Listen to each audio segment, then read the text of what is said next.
O trabalhador que sofre acidente de trabalho pode ter direito à indenização ou até a diferentes indenizações pagas pelo empregador. Nesse vídeo, eu vou falar um pouco sobre as condições necessárias para isso. O trabalhador que sofre acidente de trabalho tem uma série de direitos, como, por exemplo, direito à emissão da CAT, comunicação de acidente de trabalho. Caso precise se afastar do serviço por mais de 15 dias, ele pode receber um benefício chamado auxílio-doença acidentário, ele tem estabilidade na volta no final do benefício, e além desses direitos, ele também pode receber uma indenização ou indenizações pagas pelo empregador. Porém, não é todo acidente que gera o dever da empresa pagar indenização. Para que tenha direito à indenização, em primeiro lugar, o trabalhador deve ter sofrido um dano em decorrência do acidente de trabalho. Esse dano pode ser um dano material, e o dano material ele é um prejuízo à capacidade de trabalho dele.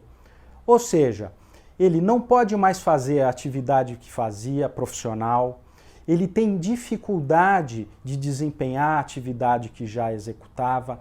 Isso é chamado de dano material. Por exemplo, um trabalhador de construção civil, seja ele o pedreiro, seja um engenheiro, ele sofre uma queda em serviço e fica com dificuldade de locomoção, quebra a perna, a bacia. Ora, isso impede ele de fazer o que ele já fazia ou, no mínimo, dificulta. E essas condições caracterizam o dano material, o prejuízo à capacidade de trabalho. Este dano, geralmente, ele é apurado em um processo trabalhista. É feita uma perícia médica que vai examinar o trabalhador e quantificar, estabelecer o grau de proporção mesmo de quanto o trabalhador perdeu da sua capacidade de trabalho. E a perícia estabelece também se essa é uma condição permanente ou transitória. As duas situações, quando o problema ele é passível de recuperação ou não, ele é permanente, as duas podem ser indenizadas, pois caracterizam o dano material. Mas, quanto mais grave a situação, quanto maior for a sequela, o comprometimento da capacidade de trabalho, maior é a indenização a ser paga pelo empregador. Os danos também podem ser de outro tipo, podem ser subjetivos, íntimos. Por exemplo, o dano moral. O dano moral, ele tem a ver com a emoção, com a dor, com o sofrimento. Tudo isso advém, é natural que decorra de um acidente de trabalho e é passível de indenização. Um outro tipo de dano que também pode ser indenizado é o dano estético. O dano estético tem a ver com a marca física mesmo, os sinais visíveis daquele acidente. Um trabalhador que fica com uma cicatriz no rosto, o trabalhador que perde a mão. Há um reconhecimento pela justiça de que isso tudo implica uma sensação de menosprezo, de se achar mais feio.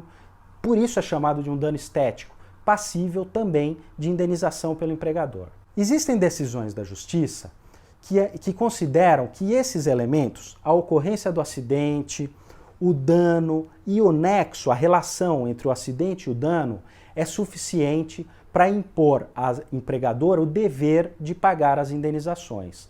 Porém, esse não é o entendimento que prevalece na justiça.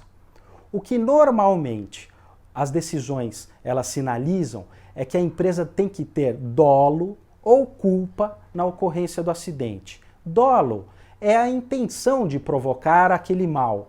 Não é, pelo menos assim, corriqueiramente, no dia a dia, não é uma situação que a gente observa. É difícil acreditar que uma empresa queira deliberadamente provocar um acidente, provocar um mal ao trabalhador. O que é mais comum, e aliás muito comum, é a condenação das empresas por culpa na ocorrência do acidente. Isso acontece, por exemplo, quando ela é negligente com condições de segurança do trabalho.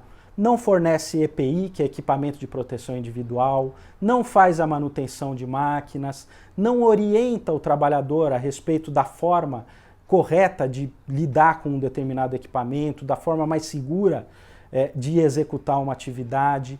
Isso sim é omissão, é negligência, é descaso com o trabalhador e pode implicar a responsabilidade da empresa pelo pagamento dessas indenizações todas que eu mencionei. Para ter esses direitos, o ideal seria que tivesse sido feita na época a comunicação de acidentes de trabalho, mas isso não é essencial. Mesmo que não tiver ocorrido, o trabalhador pode entrar com ação pedindo as indenizações, mas vai ter que provar também a ocorrência do acidente. Se você ficou com alguma dúvida, envia para o e-mail que está aparecendo aí no seu vídeo e eu respondo. Deixe seus comentários abaixo. Se você quer assistir mais conteúdo como esse, se inscreva no canal Explicar Direito. Muito obrigado e até a próxima.